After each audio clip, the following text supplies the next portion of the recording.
በስመ አብ ወወልድ ወመንፈስ ቅዱስ አሃዱ አምላክ አሜን። ክቡር አባታችን መላከ ፀሐይ ቆሞስ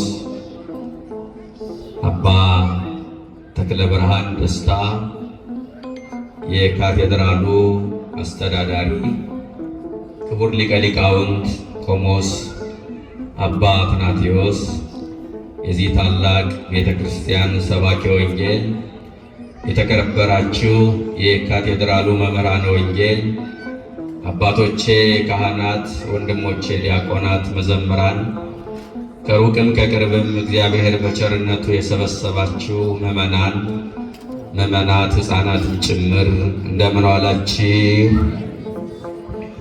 ለበረከት የጠራን እንድናመልከው የሰበሰበን የእመቤታችን ወርሃዊ መታሰቢያ ቀን እንድናስብ የረዳን የፈቀደልን ይህን ምሽት ባርኮ ቀድሶ የሰጠን የድንግል ማርያም ልጅ የዓለም መድኃኒት አካላዊ ቃል ኢየሱስ ክርስቶስ ስሙ የከበረና የተመሰገነ ይሁን። ዛሬ ከኔ ጋር በገነት ትኖራለህ የትምህርታችን ርዕስ ነው። የሉቃስ ወንጌል ምዕራፍ 23 ቁጥር 43። በዚህ ኃይለ ቃል አምላካችን ያስተምረናል። እኛም ልጆቹ በማስተዋል ሆነን እናደምጠዋለን። ደካማ መሆናችን እናውቃለን፣ ባዶነታችን እንረዳለን።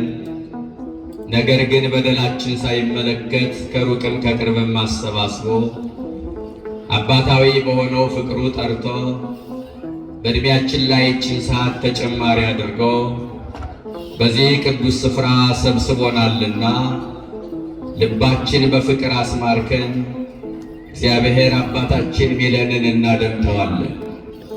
ለስህተታችን ጥበብን፣ ለድካማችን ኃይልን ከላይ ካርያም ይላክልን። አሜን በሉ። እመብርሃን ምቅዳ ምስጢር የምስጢር መግጃ ነችና ለሁላችንንም ምስጢሩን ትግለጥልን። በነገር ሁሉ የአባቶቻችን አምላክ ስሙ የከበረና የተመሰገነ ይሁን። ዛሬ ከኔ ጋር በገነት ትኖራለህ። ልብን የሚያሳርፍ ቃል ነው። የቃሉ ባለቤት ክብር ይግባውና በቃል መነገሩ በልብ መታሰቡ ከፍ ከፍ ይበልና ጌታችን አምላካችን መድኃኒታችን ኢየሱስ ክርስቶስ ነው። ይህ ቃል የተገባለት ደግሞ ፈያታዊ ዘየማን ይባላል። በቀኝ በኩል የተሰቀለ ሽፍታ ማለት ነው። በሌላ አነጋገር ጥጦስ ይባላል። ይህን ሰው በገነት ለመኖር ያበቃው ምንድን ነው? ይህን ሽፍታ በገነት ለመኖር ያስቻለው ምን ቢሰራ ነው? መቼም የሁላችንንም ናፍቆት በገነት መኖር ነው። እየራበን ምንጾመው፣ እየደከመን ምናስቀድሰው፣ ሌሊት በሰዓታት ማለዳ በኪዳን ቀን በቅዳሴ ማታ በሰርክ ጉባኤ ተገኝተን እግዚአብሔርን ደጅ የምንጠናው በገነት ለመኖር ነው። ሌላ ናፍቆት የለንም። ፍላጎታችን እያሸነፍን፣ ራሳችን እየገዛን፣ ስጋችን እየጎሰምን፣ ምኞታችን እየተቆጣጠርን አቅም በፈቀደልን መጠን በጎ ሥራ የምንሠራው በገነት ለመኖር ነው። ዓይን ያላያት ጆሮ ያልሰማት በሰው ልብ ያልታሰበች እግዚአብሔር ለወዳጆቹ ያዘጋጃት አግኝተን ማናጣት ገብተን ማንወጣባት በዘር በቋንቋ ተቧድነን ግጭት ማንፈጥርባት የዚህ ዓለም ባለሥልጣን ማይገዛት ፍጡር ማያዝዝባት እግዚአብሔር ብቻ የሚሰጠን እሷን ለመውረስ ነው በጎ ሥራ የምንሠራው። ክርስቲያኖች የፈያታዊ ዘየማን ገነት መግባት ምሕረት ማግኘት እግዚአብሔር ይቅር ባይ ለመሆኑ ትልቅ ማሳያ ነው። በፈያታዊ ዘየማን በኩል እግዚአብሔር የማይጠብ ትዕግስት፣ የማያልቅ ፍቅር፣ የማይወሰን ቸርነት እንዳለው ዛሬ እንድትረዱ ፈልጋለሁ። ክርስቲያኖች በፈያታዊ ዘየማን የንስሐ ሕይወት ራሳችን እናየዋለን። ጾም ነውና በሱ ንስሐ የእኛን ማንነት እንፈትሻለን። ይህ ሰው በገነት ለመኖር ያበቃው ምንድን ነው ብያቸዋለሁ። 5 ነገሮችን ላንሳ። አንደኛውና የመጀመሪያው ይህንን ሽፍታ በገነት ለመኖር ያበቃው የክርስቶስን ዘላለማዊ መንግሥት አምኖ በመቀበሉ ነው። አምላክነቱን በማመኑ ዛሬ በገነት ከኔ ጋር ትኖራለህ ተባለ። እንዴት ይህንን እውነት አወቀ? ሽፍታ ጌታ ሆይ በመንግሥት ስትመጣ አስበኝ ነው ያለ። ክርስቶስን ለመንግሥት በሚያበቃ ፕሮቶኮል አላየውም። የክብር ዘውድ ደፍቶ አላየውም። የአበባ ምንጣፍ ተነጥፎለት አላየውም። ወርቀ ዘቦ ግምጃ ለብሶ አላየውም። ያየው የሸዋ አክሊል ደፍቶ ነው። ያየው በጦር ተወግቶ ነው። ያየው ሰውነቱ ቆሳስሎ ነው። ያየው ደሙ እየፈሰሰ ነው። ያየው በቀኖት ተቸንክሮ ነው። ያየው መስቀሉን ዙፋን አድርጎ ነው። እንዴት መንግሥቱን አመነ ነው ጥያቄ። የኖረው በሽፍትነት ነው። የእጁን ታምራት አላየም። የቃሉን ትምህርት አልሰማም። ይህንን እውነት ማን ነገረው? ማን አስረዳው? ቅዱስ ያሬድ ፈያታዊ ዘየማንን እንዲህ ብሎ ይጠይቀዋል ገርሞት። ፈያታዊ ዘየማን መኑ ማረከ ወመኑ ነገረከ ከመ ታእምር ዘንተ ጽድቀ። ፈያታዊ ዘየማን ሆይ ጌታ ሆይ በመንግሥት ስትመጣ አስበኝ ያልከው ማን ነግሮ ነው? ማን አስተምሮ ነው ብሎ ይጠይቀዋል። እና ቅዱስ ያሬድ ፈያታዊ ዘየማንን በአካል አግኝቶ ቢጠይቀው የሚሰጠውን ምላሽ በመንፈስ ቅዱስ ስላወቀ በመካከላቸው የዘመን ልዩነት አለና ፈያታዊ ዘየማንን ወክሎ መልስ ይሰጥለታል። ነቢያተ ያተትኩ፣ ነቢያት የተናገሩትን ትንቢት አልመረመርኩም። ወሐዋርያተ ይተሎኩ፣ እንደ ሐዋርያት ተከትዬ የእጁን ታምራት አላየውም። የቃሉንም ትምህርት አልሰማሁም። በባሕር ላይ ሲረማመድ ባሕሩን እንደ መስታወት እየረገጠ ሲያልፍበት ሞገዱን ሲገስጸው ማዕበሉን ዝም በል ሲል ነፋሳቱን ጸጥ ሲያደርግ አላየሁም። በቃና ዘገሊላ ተገኝቶ ውሃውን ወደ ወይን ሲለውጥም አልተመለከትኩም። 38 ዓመት በደዌ ዳኛ በአልጋ ቁራኛ ተይዞ የነበረን ያንን በሽተኛ አልጋን ተሸከመ ሂድ ሲልም አላየሁም። የሆሳዕና ዕለት ድንጋዮቹ አፍ አውጥተው ሲዘምሩለትም አላየሁም። አላ ፀሐይ ቀጸበተኒ ክርስቶስ አምላክ መሆኑን ያስተማረች ፀሐይ ናት አለ። ማናት? ይገርማል። ፈያታዊ ዘየማን ለካስ የተማረው ለካስ የክርስቶስን መንግሥት ያወቀው ከፀሐይ ነበረ። ፀሐይ ስትጨልም እርቃኑን ስትሸፍንለት እርቃኑን የሸፈነችው አምላክ መሆኑን ብታውቅ ነው ከፀሐይ አምላክነትን ተምሬአለሁ አለ። ለካስ እግዚአብሔር በሥነ ፍጥረት ያስተምራል። ማንበብ ለሚችል ፍጥረታት ፊደል ናቸው ኦርቶዶክሳውያን። ፈያታዊ ዘየማንን በፀሐይ በኩል አስተማረው። ፈያታዊ ዘየማንን በፀሐይ በኩል አስተማረው። ይሁዳን በእንጨት በኩል ነገረው። ለሁለቱም እግዚአብሔር የንስሐ ዕድል ሰጠ። ፈያታዊ ዘየማን ዕድሉን ተጠቀመበት። ይሁዳ ሳይጠቀምበት ቀረ። ሁለቱንም ግን በሥነ ፍጥረት አስተማረ። ይሁዳ ጌታን ለሞት አሳልፎ ከሰጠ በኋላ የሠራው ሥራ ጥሩ እንዳልሆነ አውቆ ተጸጽቶ በአንገቱ ገመድ አስገብቶ ሊታነቅ ወደ ዛፍ ወጣ። እግዚአብሔር በእንጨት በኩል አስተማረው። ወይሁዳ ነስ ከመውከ ጴጥሮስ፣ እንደ ጴጥሮስ እግዚአብሔር ይቅር ይልሃል፣ ንስሐ ግባ አለችው። አንዳንዶቹ ይህ እንዴት እውነት ይሆናል? የምታወሩት ነገር ተረት ተረት ነው ሊሉን ይችላሉ። ይህንን የሚመስል ግን በቅዱሱ መጽሐፍ ተመዝግቧል። የቢታንያ ድንጋዮች አፍ አውጥተው ከዘመሩ እንጨቷ ማታወራበት ማትናገርበት ምክንያት ምን አለ ብላችሁ ነው?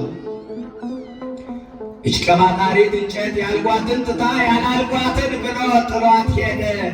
ይሁዳን በእንጨት በኩል አስተማረው፣ ነገር ግን እድሉን አልተጠቀመበትም። ፈያታዊ ዘየማንን በፀሐይ በኩል ነገረው፣ እድሉን ተጠቀመበት። እባካችሁ ራሳችንን እንየው። እሱ ከፀሐይ ከተማረ እኛ በብዙ መንገድ ተምረናል። መምህራኑን አቁሞ እየነገረን ነው እግዚአብሔር። ዕለት ዕለት ወንጌል እየተሰበከልን ነው። መምህራኑ ተፈራርቀው እያስተማሩን ነው። እየሰማችሁ ነው። ጥሩ ነው። ብድግ በሉ። መልካም ጅማሬያችሁ መልካም ነው። ምክንያቱም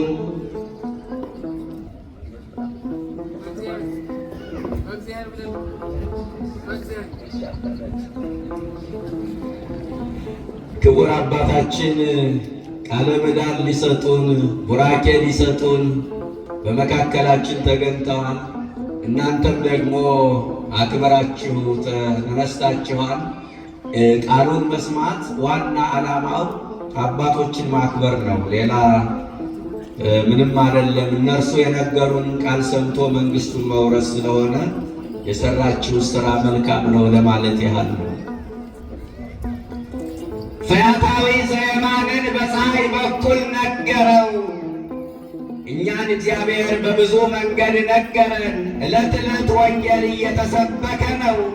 መምህራኑ ተፈራርቀው እያስተማሩን ነው። ኦርቶዶክሳውያን መምህራኑ ዕለት ዕለት ተፈራርቀው እያስተማሩን ነው። መጻሕፍቱ ተጽፈውልናል። መቅደሱ ተሰርቶልናል። ታምራቱ ተደርጎልናል። ግን አሁንም ጥያቄ አለን። አሁንም ለማመን እንቸገራለን። አሁንም ግራ እንጋባለን። አሁንም ማንም እንደ ጠፍ ከብት ይነዳናል። አሁንም እንደ ሸምበቆ እንወዛወዛለን። አሁንም በደመቀው ገብተን እናጨበጭባለን። ኧረ ፈያታዊ ዘየማን መፈራረጃ እንዳይሆንብን ያስፈራው ምዕመናን በፀሐይ በኩል ተምሮ አምላኩን አወቀ። ጌታ ሆይ አለ። ጌታ ሆይ ብሎ ጌትነቱን ተናገረ። በጠላት መካከል ጌታ ሆይ ብሎ የመሰከረ አልነበረም። ስቀለው ስቀለው ከማለት በስተቀር ጌትነቱን ማን መሰከረና? 3 ዓመት ያስተማራቸው ሐዋርያት ጥለውት ሲበተኑ፣ መላእክቱ በመገረም በፍርሃት ሲቆሙ፣ ፈያታዊ ዘየማን ግን በጠላት መካከል ጌታ ሆይ ብሎ ጌትነቱን አወጀ። በመንግሥት ብሎ ዘላለማዊ መንግሥቱን ተናገረ። በምትመጣ ጊዜ ብሎ ዳግም ምጽአቱን አበሰረን። እቺ ቤተ ክርስቲያን የምትጠብቀው የጌታን መምጣት አይደለ? ሌላ ምን ናፍቆት አላትና ሙሽሪት ሙሽራውን በናፍቆት እንደምትጠባበቅ ሙሽሪት ቤተ ክርስቲያን ሙሽራዋ ክርስቶስን በናፍቆት ትጠባበቀዋለች። የሰርጓ ቀን ደግሞ ዕለተ ምጽአት ነው። አሁን ደብረ ዘይት ብለን የምናከብረው ከጽንሰቱ እስከ ዕርገቱ የማዳኑ ሥርዓት ተከናውኗል። አሁን ለምዕመናን የቀረላቸው ተስፋ የጌታ መምጣት ነው። ስለዚህ ጌታ ሆይ ብሎ ጌትነቱን፣ በመንግሥት ብሎ ዘላለማዊ መንግሥቱን፣ በምትመጣ ጊዜ ብሎ ዳግም ምጽአቱን ነገረን። አስበኝ ብሎ ደግሞ ንስሐ ገባ። የክርስቶስን ዘላለማዊ መንግሥት አምኖ በመቀበሉ ዛሬ በገነት ከኔ ጋር ትኖራለህ ተባለ። የመጀመሪያው በገነት ለመኖር አምላክነቱን ማመን ነው። ኦርቶዶክሳውያን ነቢይ ነው እያሉ በገነት መኖር አይቻልም። አማላጅ ነው እያሉ በገነት መኖር አይቻልም። ከነቢይ ያነሰ ነቢይ ነው፣ መልአክ ነው እያሉ በገነት መኖር አይቻልም። በገነት ለመኖር ማመን፣ ማን ብሎ ማመን? ክርስቶስ የባሕርይ አምላክ ነው ብሎ ማመን። ይህንን ቤተ ክርስቲያኒቱ ዕለት ዕለት ታውጃለች። በቅዳሴው መካከል ተዘከረነ እግዚኦ በውስተ መንግሥትከ፣ በመንግሥት በምትመጣ ጊዜ አስበን ብላ ዕለት ዕለት ጌታ በመንግሥቱ እንደሚመጣ ታውጃለች እና ማቴዎስ 25:31 ላይ ጌታ ይመጣል፣ ለፍርድ ይቀመጣል፣ ዳኛ ተቀምጦ እንደሚፈርድ ፈራጅ ነው ማለት ነው። አማላጅ ነው የሚሉት ሰዎች ያን ጊዜ ማንን ፍረድልን ሊሉት ነው? ለሰዎች ማስተዋሉን ያድልልን። የመጀመሪያው በገነት ለመኖር የክርስቶስን ዘላለማዊ መንግሥት ማመን። ሁለተኛው በገነት ለመኖር ስለ ክፉ ሥራው ተጸጽቶ ንስሐ በመግባቱ ነው። ፈያታዊ ዘየማን ዛሬ ከኔ ጋር በገነት ትኖራለህ የተባለው ስለ ክፉ ሥራው ተጸጽቶ ምን በማለቱ? ንስሐ በመግባቱ። እንዲህ ይላል ቃል በቃል ምዕመናን፣ የሉቃስ ወንጌል ምዕራፍ 23 ከቁጥር 39 ጀምሮ ከተሰቀሉት መካከል አንዱ ክርስቶስን ራስህን አድን እኛንም አድነን ብሎ ሰደበው ይላል። ሁለተኛውስ ምን አለ? አንተ በእንዲህ አይነት ፍርድ እንኳን ሆነ ከቶ እግዚአብሔርን አትፈራውምን? እኛ የሚገባንን ተቀብለናል፣ ፍርዱም ትክክል ነው፣ እርሱ ግን ምንም ክፋት አላደረገም ብሎ የጌታን ደግነት የእሱን ክፋት መሰከረ። ስለ ክፉ ሥራው ተጸጽቶ ንስሐ በመግባቱ ዛሬ ከኔ ጋር በገነት ትኖራለህ ተባለ። እባካችሁ በገነት ለመኖር ክፉ ሥራችን አምነን እንጸጸት፣ ንስሐ እንግባ። ብዙ የክፋት ሥራዎች አሉ። በዚህ ክፍለ ጊዜ ዘርዝሬ ማልጨርሰው። ቅናቱ፣ ምቀኝነቱ የክፋት ሥራ ነው። ዘረኝነቱ የክፋት ሥራ ነው። አስማቱ፣ ንግምቱ የክፋት ሥራ ነው። የሰውን ትዳር በወሬ ባሉባልታ ማፍረስ የክፋት ሥራ ነው። የሰዎችን ሕይወት ማጨለም፣ እንጀራቸው እንዳይወጣ እንቅፋት መሆን፣ ዳቧቸውን ማሳረር የክፋት ሥራ ነው። ያልተገባ ትርፍ ለማግኘት እየሸቃቀጡ በአይን ነገር እየቀላቀሉ ኅብረተሰቡን ማታለል የክፋት ሥራ ነው። እኔ ከምነግራችሁ በላይ እኔም የክፋት ሥራዬን እናንተም ታውቁታላችሁ።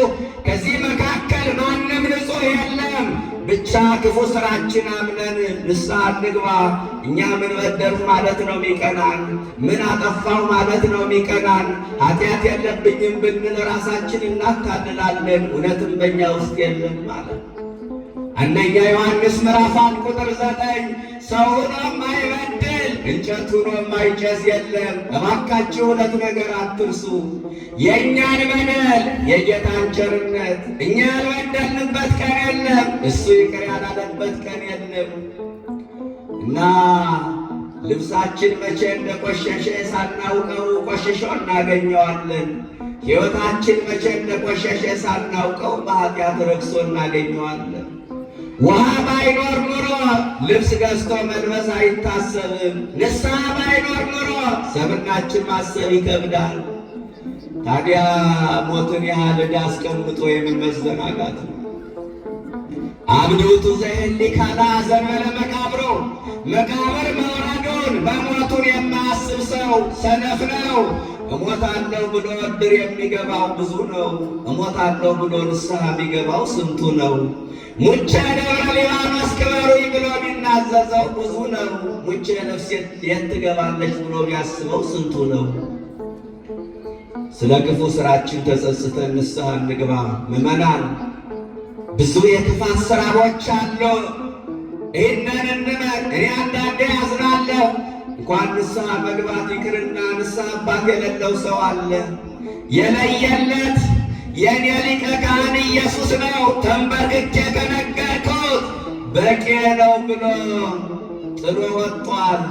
ክርስቶስ የካህናት አለቃ ነው ብሎ እያመነ ካህን አያስፈልግም የሚል ስንት ይችላል።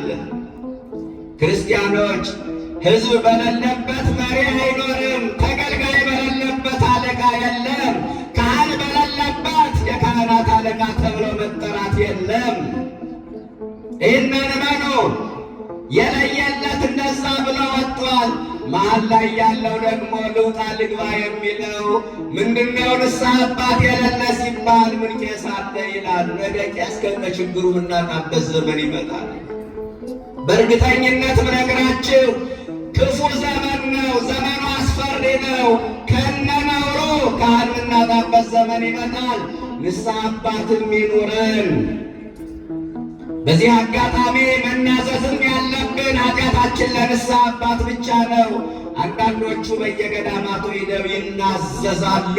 ገዳም የምንሄደው ከቅዱሱ በረከትን ለማግኘት ነው፣ ቃል ኪዳን ለመቀበል ነው። ኃጢአትን መናዘዝ ለንስሐ አባት ብቻ። አንዳንዶቹ ደግሞ ካህን መቀያየርን እንደ አማራጭ አድርገው ይጠቀሙታል። ለምን? የሰሩትን ንስሐ የገቡበትን ኃጢአት መልሰው ስለሚሰሩት ከማፈር የተነሳ ነው አሉ። ስንሰራው ያላፈርነውን ኃጢአት ንስሐ ለመግባት ለምንድን ነው የምናፍረው? ኃጢአት በሽታ ነው፣ ንስሐ መድኃኒት ነው። ለምንድን ነው መድኃኒቱ ላይ ምንሸማቀቀው? ኦርቶዶክሳውያን መተፋፈር በካቶሊክ ቤተ ክርስቲያን አደጋ ይዞ መጥቷል። ከመተፋፈራቸው የተነሳ ካህኑና ምዕመኑ በመጋረጃ እንዲለያዩ እንዳይተያዩ አንድ ወቅት የሮም ቤተ ክርስቲያን ስርዓት አውጥታ ነበረች። ካህኑ እዚህ መጋረጃ ውስጥ ነው፣ ምዕመኑ ከመጋረጃው ጀርባ ኃጢአቱን ይናገራል። ይህ ምንድን ነው? መተፋፈር ያመጣው። ከዛስ ከነሱ አምራክ የተከፈሉ ደግሞ ምን በቀደደው አደል የሚባለው? እንዲያውም በዚህ ሁሉ መጨናነቅ የኔ ሊቀ ካህን ኢየሱስ ነው ብለው ካህን አያስፈልግም አሉ። የአሁኖቹ ደግሞ ቀኖና ተቀብሎ ንስሐ የሚሰጥ ኮምፒውተር አዘጋጅተው ገበያ ላይ መሸጥ ጀምረዋል አሉ። ያሳዝናል። ኦርቶዶክሳውያን ስለ ክፉ ስራችን ተጸጽተን ንስሐ እንግባ። ከቃሉ ጋር ናቸው። ስለ ክፉ ስራችን ተጸጽተን ንስሐ እንግባ። ንስሐ የገነትን በር ይከፍታል፣ ኃጢአት የገነትን በር ይዘጋል። ፈያታዊ ዘየማን 3 ሰዓት ነው ንስሐ የገባው። ወይ መታደል! ለካስ እግዚአብሔር ብዙ ቀን አይፈልግም። የተጸጸተ ልብ ካለን፣ የተሰበረ ልብ ካለን፣ ለንስሐ የተዘጋጀ ልብ ካለን ለካስ በጥቂት ቀናት ይቅር ይለናል። በ3 ሰዓት ንስሐ ይቅር አለው። ቅድስት አትናስያን በአንድ ቀን ንስሐ ይቅር አላት። እናንሳት እንጂ ለንጽጽር ያመቻል። ፈያታዊ ዘየማንን በ3 ሰዓት ንስሐ፣ እሷን በአንድ ቀን ንስሐ። ነሐሴ 14 ቀን በስንክሳር ትታሰባለች። ወላጆቿ የግብፅ ክርስቲያኖች ናቸው። እግዚአብሔርን በመፍራት ይታወቃሉ። የተራበ በማብላት፣ የተጠማ በማጠጣት፣ የተራቆተ በማልበስ ይታወቃሉ። የወላጆቿን በጎ ሥራ ተከትላ ትኖር ነበረ እና መነኮሳት ከገዳም ሲመጡ ምንጣፉን ለቃ ታስተናግዳቸዋለች። ሲሄዱ ዘቢቡን ዕጣኑን ቋጥራ መባውን ሰጣ ወደ ገዳማቸው ትሸኛቸዋለች። ለበጎ ሥራ ቀናተኛ የሆነው ሰይጣን ከመልካም ሥራዋ ሊያወጣት ፈለገ። በማን በኩል? በክፉ ሴት ጓደኛዋ በኩል። ክፉ ባልንጀራ መልካሙን አመል ያጠፋል። ኑሯችሁን አስተካክሉ፣ ምርጫችሁን አስተካክሉ። ባልንጀራህን ንገረኝና ማንነትህን እነግርሃለሁ ይባላል። ውሎ የማይቀይረው ሰው የለም። ክፉ ባልንጀራ መልካም አመል ያጠፋል። በክፉ ባልንጀራ መናፍቅ የሆኑ በሱስ የተጠመዱ ከሥነ ምግባር የወጡ ሃይማኖት የቀየሩ ከመቅደስ ወጥተው አዳራሽ የገቡ ብዙ ሰዎች አሉ። በአንጻሩ ደግሞ በክፉ አመላቸውን በመልካም ባልንጀራም የተዋሉ ለንስሐ የበቁ ለሥጋው ደግሞ የበቁ ምርጫችን ይስተካከል እና ይቺ ክፉ ሴት ጓደኛዋ ዓለምን ቁልጭ አድርጋ አሳየቻት። መንፈሳዊ ሕይወት የእስራት ሕይወት ነው አለቻት። እስራት ነው መንፈሳዊ ሕይወት ምዕመናን። መንፈሳዊ ሕይወትማ መፈታት ነው። መንፈሳዊ ሕይወት የባርነት ሕይወት እንደሆነ አድርጋ ሳለችባት። ባርነት አይደለም፣ ባርነትማ ኃጢአት ነው። ዘይገብራል ኃጢአት ገብራ ውጡ አለ ጌታ። ኃጢአትን የሚሠራ የኃጢአት ባሪያ ነው። ክርስትናማ ነፃነት ነው። በነፃነት እንድንኖር ክርስቶስ ነፃ ወጣን። ገላትያ 5:1 የምን እስራት ነው? የምን ባርነት ነው? ዓለም ሽኔው እንጂ የወጣትነት ዘመን ተመልሶ አይመጣም። ወጣትነትሽን ተጠቀሚበት አለቻት። ልቧን ሰጠቻት። ያን ሁሉ በጎ ሥራ እርግፍ አድርጋ ተወችው። ከዛስ ወንዶችን የሚያማልሉ ልብሶች እየለበሰች የዝሙት ሥራውን ተያያዘችው። የወርቅ ሱቅ መስላ ወንዶችን ማጥመር ጀመረች። እጅግ ያሳዝናል። ሕይወት እንዲህ ነው። አንዳንዴ ኪሳራ ውስጥ ይገባል። በመዛን ውስጥ ያለን፣ በመድከም ውስጥ ያለን እባካችሁ ራሳችንን እንየው። እኔም እኮ እንደ ቅድስት አትናስያ ትናንትና ብርቱ ነበር፣ ዛሬ ደካማ ሁኛለሁ። ትናንትና መንፈሳዊ ነበር፣ ዛሬ ሥጋዊ ሁኛለሁ። ትናንትና ሙሉ ሰው ነበር፣ ዛሬ ከክብር ጎድያለሁ። ትናንትና ክብሬን ጠብቄ ኖር ነበር፣ ዛሬ በኃጢአት ቆሽሻለሁ በሉ። ግን ለመመለስ አሁንም እድሉ አለ። መንፈሳዊ ዝለት ገጠማት፣ ጽናት ጎደላት። ብዙዎቻችን ራሳችን እንየው። በሷ ውስጥ መስታወት ሁና ታሳየናለች። ጽናት አልጎደለንም። የጀመርነውን መንፈሳዊ ጉዞ አላቋረጥንም። ለእግዚአብሔር ያለን ፍቅር አልቀነሰም። ትናንትና ሌሊት በሰዓታት ማለዳ በኪዳን ቀን በቅዳሴ ይተጉ የነበሩ ትጋታቸው በስንፍና መዝሙራቸው በዘፈን ምጽዋታቸው በስስት ሃይማኖታቸው በክደት አልተለወጠም። ትናንት ነጋ ለጸሎት መሸ ለስብከት ይሮጡ የነበሩ እግሮች አልዛሉም። ትናንትና ዘምረው ማይወጣላቸው አንደበቶች ዛሬ ዲያብሎስ በቀመረላቸው የዝሙት ዜማ እግራቸውን አልሳቱም። ትናንት ሌሎችን በጸሎት ይረዱ የነበሩት እግሮች ዛሬ ለራሳቸው መሆን አላቃታቸውም ወይ? ትናንትና ሰይጣንን በስግደት ያደቀቁ ጉልበቶች ዛሬ ልብሶች አልሆኑም ወይ? እንደ ቅድስት አትናስያ ደክመናል። ጽናት ከማጣት ተቀድሶ ከመርከስ መድኃኔዓለም ይሰውረን እና ጓደኛዋ ለዚህ አደረሰቻት። የአባቶች ሲመጡ የሚያርፉበት ቤት፣ ለጸሎት የሚያርፉበት ቤት ለዝሙት የእንግዶች ማረፊያ ሆነ።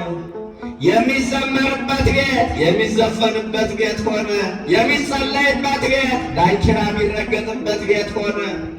መነኮሳቱ አዘኑላት። ዮሐንስ አጼርን እባክህን ያቺ ገዳማችን የምትረዳ እህታችን ወድቃለች፣ ዝላለች፣ ዲያብሎስ ማርኮ ወስዷታል፣ መከራ አስተምር፣ ለንስሐ አብቃት ብለው ዮሐንስ አጼርን ላኩት። ዓለማዊ መስሎ ዓለማዊ ልብስ ለብሶ ወደ ቤቷ ሄደ። እንግዳ ተቀባዩን አናገረ። ተፈቅዶልሃል ግባ አለችው። ካጠገቧ ቁጭ ብሎ ማልቀስ ጀመረ።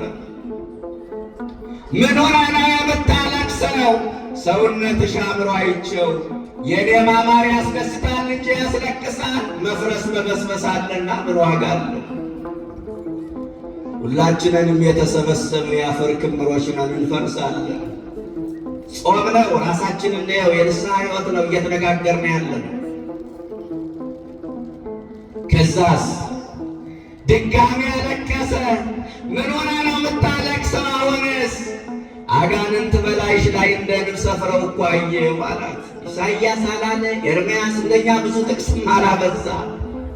ከዛ አለቀሰ። ምን ሆነ ነው የምታለቅሰው? አጋንንቱ በላይሽ ላይ እንደ ንብ ሰፍረው አየሁ። ምን ይሻለኛል አለች። ንስሐ ብትገቢ እግዚአብሔር ይቅር ይልሻል አላት። ለመሆኑ እግዚአብሔር ይቅር ይለኛል አለችው። ይቅር አይለኝም ብለው ተስፋ ቆርጠው የቀሩ አሉ። እያመነዘርኩ እያጨስኩ እየቃምኩ እንዴት ወደ ጌታ ቀርባለሁ? እንዴት በተቀደሰው ስፍራ እንዴት ወደዛ ሄዳለሁ ብለው በዛው ቀልጠው የቀሩ ሰዎች አሉ። እይፈቅድ ለኃጥእ ሞቶ አላ ግባቱ። የኃጢአተኛውን መመለሱን እንጂ ሞቱን የሚሻ አምላክ አይደለም። ምእመናን ይቅር ይለኛል አለች ዮሐንስ 10። ለምን ይቅር አይልሽም? ንስሐ ከገባሽ ክፉ ሥራሽን ተይውና ተከተይኝ አላት። ከዛ ቤተ መንግሥት የመሰለ ቤቷን ትታ ዞር ብላ ሳታይ ዮሐንስ 10ን መከተል ጀመረች። ያንን የግብፅ በረሃ እያቆራረጠች የበረሃው ሙቀት እንደ እሳት ነበልባል ይገርፋታል። አሸዋው እንደ እሳት ረመጥ ይፈጃታል። አሸዋው ዓይኗ ውስጥ እየገባ እየቆረቆረ ያስለቅሳታል። የበረሃው ነፋስ በጥፊ ይመታታል። መድረስ አይቀርም ከገዳሙ ደረሰች። ከዛ ባለም አደል የኖረችው ደከማት፣ ተኛች። ዮሐንስ 10 ስለ እሷ ሲጸልይ አደረ። ለንስሐ አብቃት፣ ማራት፣ ይቅር በላት እያለ ከዛ ጸሎቱን ሲጨርስ ጠዋት ከእንቅልፏ ሊቀሰቅሳት ሲሄድ ለአንዴና ለመጨረሻ ጊዜ አሸልማለች። አለቀሰ። የሁለት ዓለም ስደተኛ እንዴት ላድርጋት? ወይ ባለም አልኖረች ወይ ደግሞ ከእግዚአብሔር ጋር አልታረቀች ንስሐ ገብታ ብሎ ስቅስቅ ብሎ ሲያለቅስ ወመጻ ቃልም ሰማይ፣ ከሰማይ ቃል መጣ። ዮሐንስ 10 ስለ እሷ አታልቅስ፣ የእሷ ኃጢአት የተሰረየው የሞቀ ቤቷን ጥላ የወጣች ሰዓት ነው አሉት። ክብርና ምስጋና ለስሙ ይድረስ። ወገኖቼ እና በአንድ ቀን ንስሐ እግዚአብሔር ይቅር አላት። ፈያታዊ ዘየማንን በስንት ሰዓት ንገሩኛ? በ3 ሰዓት ንስሐ ይቅር አለው። ንስሐ የገነትን በር ይከፍታል። የፈያታዊ ዘየማን ንስሐ መግባት እግዚአብሔር ይቅር ባይ መሆኑን ማሳያ ነው። ለካስ ለካስ ለካስ ገነት ንስሐ ለሚገቡ ሰዎች ክፍት ናት። እናንተ ለካስ ገነት ንስሐ ለሚገቡ ሰዎች በዚህ እንዝናና። በእውነት ንስሐ ለሚገቡ ሰዎች ገነት ክፍት ሆና እንደምትጠብቃቸው ያሳያል። ስለ ክፉ ሥራው ተጸጽቶ ንስሐ በመግባቱ ዛሬ በገነት ከኔ ጋር ትኖራለህ። ሦስተኛው ፈያታዊ ዘየማንን በገነት ለመኖር ያበቃው ፍቅሩን በመረዳቱ ነው። ምኑን በመረዳቱ? ከቃሉ ጋር ናችሁ? እርግጠኞች ናቸው? መልካም። ፍቅሩን በመረዳቱ ምን አይነት ፍቅር! መስቀል ላይ የሚያስደንቅ ፍቅር አየ። የሸዋ አክሊል ሲደፉበት፣ ጎኑን በጦር ሲወጉት፣ በዘንግ ሲቀጠቀጥ፣ በጥፊ ሲመታ፣ ነገር ግን ጠላቶቹን አባት ሆይ የሚያደርጉትን አያውቁምና ምን በላቸው? ይቅር በላቸው። እነሱን ይቅር ካለ እኔን አይጨክንብኝም አለ። እነሱን ካሰበ እኔን የሚረሳበት አንጀት የለውም።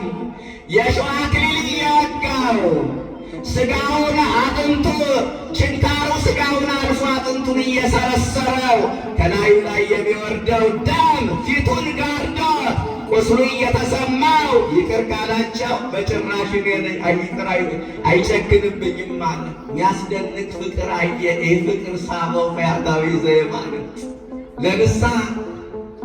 ቁስሉ እየተሰማው ይቅር በላቸው የሚል ማን አለ ከጌታ በቀር? እኛ ቁስላችን እየተሰማን ይቅር እንላለን። ቆይ ቁስሌን ልርሰው አይደል ምንል? ጠላቶቹ ካጠገቡ ሳይርቁ ይቅር በላቸው። እኛ መታረቅ እንኳን ምንፈልግ ለዛሬ ፊቱን እንዳላይ አይደል ምንለው? አንዳንዶቻችን ይቅርታ የተሸናፊነት ምልክት አይደለም ወይ ይመስለን? አሸናፊው ጌታ ግን በፍቅር ተሸንፎ ይቅር አለን። ይቅርታ ማለት መንገድ ላይ ገፍቶን ያለፈ ሰው ይቅርታ ሲለን ችግር የለውም ብሎ እንደማለፍ አይደለም።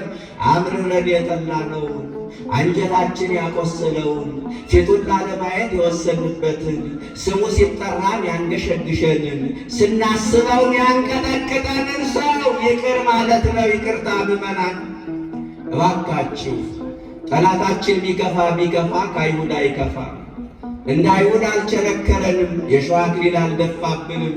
እረ ጠላት የክፉ ነው፣ እረ ከአይሁድ አይተናነስም ካላችሁ ጠላታችን እንደ አይሁድ ቢከፋ፣ እኛ ግን እንደ ጌታ ንጹሕ አይደለንም። ንጹሑ መድኃኔዓለም እጆቹ ላይ ያሉት ሚስማሮች ሳይነቀሉ ራሱ ላይ ያለ የሸዋ አክሊል ሳይሆን አባቱ የሚያደርጉትን አያውቁምና ምን በላቸው። ይህ ፍቅር ማረከው ፈያታዊ ዘንድ። ይህ ፍቅር ስንቱን ማረከ፣ ስንቱን ገዳም አስገባ፣ ስንቱን ከሥጋ ፍላጎት ለየ። እነ የዋጣውን ትዳራቸውን፣ እነ አብርሃም መራዊ ጫጉላ ቤታቸውን፣ እነ አፄ ካሌብ ቤተ መንግሥታቸውን ለቀው መከራ ወደ በዛበት ገዳም የገቡት በዚህ ፍቅር ተባርከው ነው።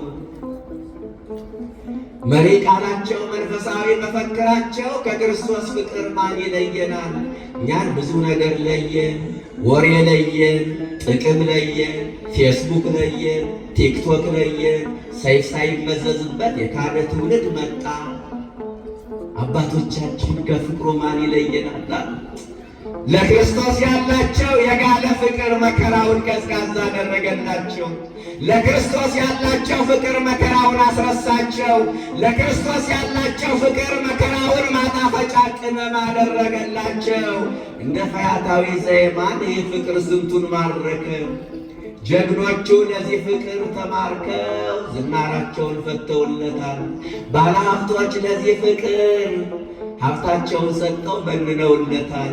ነገሥታቱ ለዚህ ፍቅር ካባቸውን አሽቀንጥረው አክሊላቸውን ወርውረው ገዳም ገብተውለታል። ይህ ፍቅር ስንቱን ማረከ። እኛ ፍቅር ምንለው ምንድን ነው? ዓለም ፍቅር የምትለው ከፍቶት ጋር የተያዘውን እንስሳዊ ተግባር ነው። የክርስቶስ ፍቅር ግን ከአይምሮ በላይ ነው። ፈያታዊ ዘየማንን ይህ ፍቅር ማረከው። በደሉን ያስረሳው፣ ወደ ንስሐ ያመጣው፣ ወደ ጌታ ያቀረበው ይህ ፍቅር ነበረ። እናንተ ፍቅሩን እኮ ከተረዳችሁ ዓለምን ትጸየፏታላችሁ። ስላልገባችሁ ነው። ፍቅሩ ከገባችሁ ኃጢአትን ትጸየፏታላችሁ፣ ዓለምን ትንቁታላችሁ፣ ከክርስቶስ ጋር ትጣበቃላችሁ።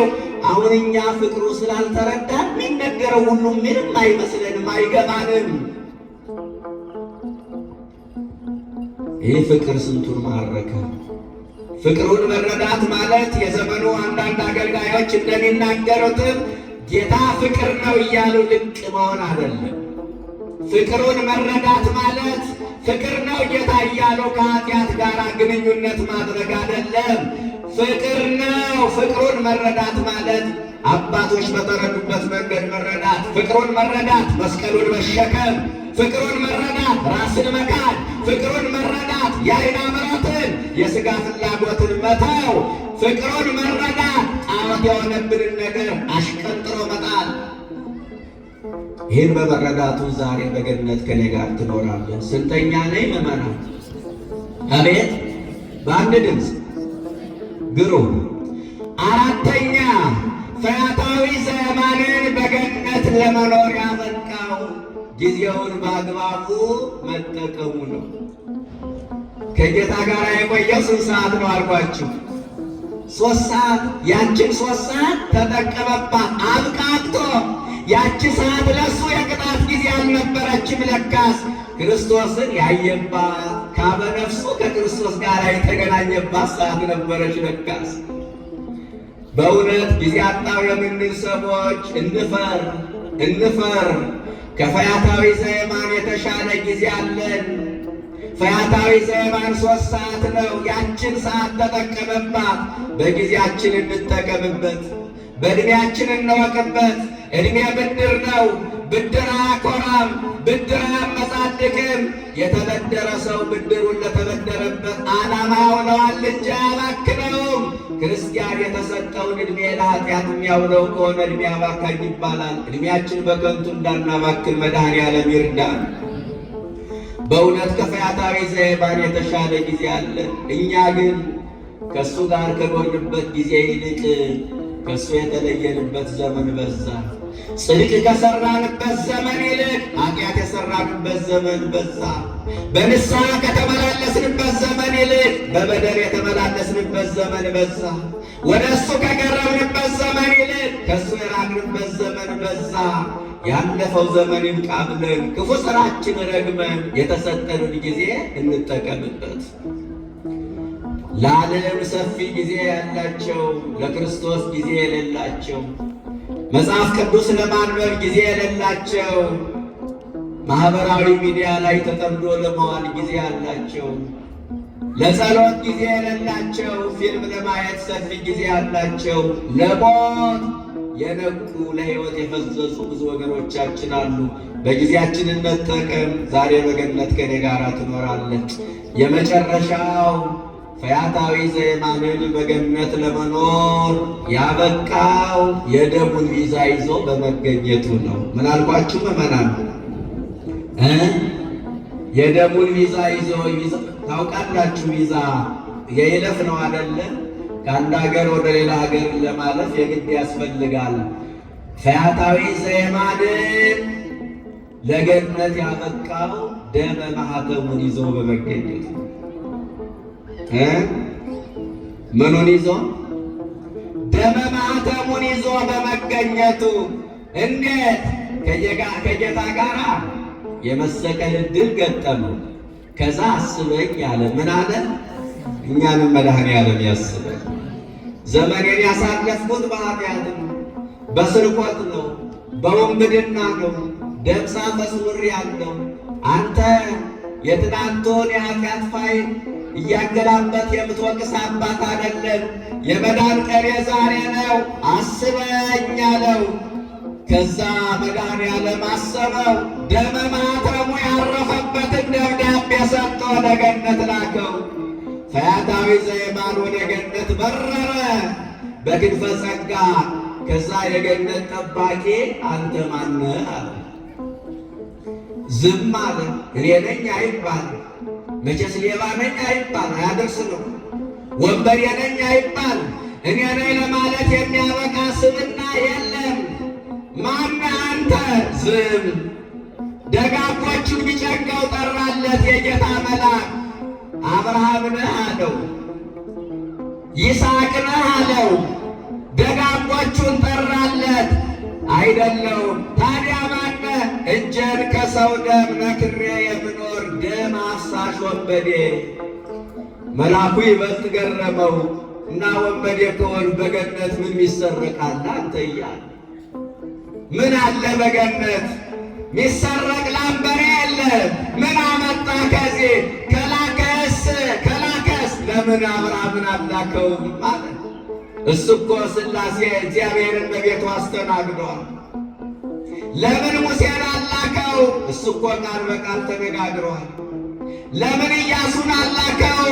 ኢያሱ እኮ በገባዖን ፀሐይን አቁሟል። ለምን ኤልያስን አላከው? ኤልያስ እኮ ዮርዳኖስን ከፍሏል። ለምን ኢሳይያስን አላከው? እሱ እኮ ስለ ስሙ በመጋዝ ተሰጥቷል። ለምን ጴጥሮስን አላከው? ጴጥሮስ እኮ በባህር ላይ ተረማምዷል። አንተን ለእንዴት ላከ ሲለው የጌታ መልአክ ዓይኖችን ምርጦችን ብቻ ነው የሚያየው። እሱ እኮ ምሕረቱ ከውቅያኖስ የጠለቀ ነው። መግቢያዬ ላይ ነግሬያቸዋለሁ። በፈያታዊ ዘየማን በኩል እግዚአብሔር የማይጠብ ትዕግሥት፣ የማያልፍ ፍቅር፣ የማይወሰን ቸርነት እንዳለው እንድታዩ ነው። በእሱ የንስሐ ሕይወት የእኛን የንስሐ ሕይወት ምን መምሰል እንዳለበት እንድንረዳ ነው ብያቸዋለሁ። የጌታ ምሕረቱ ብዙ ነው። እሱ ወደዚህ ምድር የመጣው ጻድቃንን ሊጠራ ሳይሆን ለኃጥአን ነው የመጣው። ይትትማኒ ጊዜ እስከ ሶበት ይጠይቃለ ቃሌን እስክሰማ ድረስ እባክህን መልአኩ አትቆጣ ይለዋል ፈያታዊ ዘየማንን ከይቅርታ ጋር እያለ እስመ ላከኒ አምላከ አቤከ እንዘይብ አሩ ገነተ ለአዳም ወለዘሩ ለአዳምና ለዘሮቹ ገነትን ክፈት ብሎ ደመ ማኅተሙ ያረፈበትን ደብዳቤ ሰጥቶ ላከኝ ሲለው መልአኩ ይበልጥ ገረመውና ጉዳዩ አይቴ ርኢኮ ለአምላኬ አለ። አምላኬን ለመሆኑ የታየው ሲለው እንዘ ሀሎ ስቁል አነ በየማኑ ወቢዜ በጸጋሙ በመስቀል ላይ እኔ በቀኝ ጓደኛዬ በግራ ከእሱ ጋር ሳለን ወሀበኒ ዘንተ ክርታሰ ዘተጽሕፈት በደሙ ደመ ማኅተሙ ያረፈበትን ደብዳቤ ሰጥቶናል። ከይካ ደብዳቤውን ወሶማ አግነና ለይእቲ ክርታስ ወዋ በዐቢይ ቃል መልአኩ ደመ ማኅተሙ ያረፈበትን ደብዳቤ ሲያነበው ደስ አለው። ወሳሞ ወአቀፎ ለፈያታዊ ወሳሞ ሰው ሰውኛ አነጋገር አቅፎ ሳመው። ፈያታዊ ዘየማን ደመ ማኅተሙን እያሳየ ገነት ገባ። ክርስቲያኖች በገነት መኖር ከፈለጋችሁ የደሙን ቪዛ ያዙ። ምን ማለት ነው? ሥጋውን ብሉ፣ ደሙን ጠጡ። ይሄ መቋጫ የለም። ሥጋው ደሙ ከተቀበላችሁ ስንት ዓመት ሆናችሁ?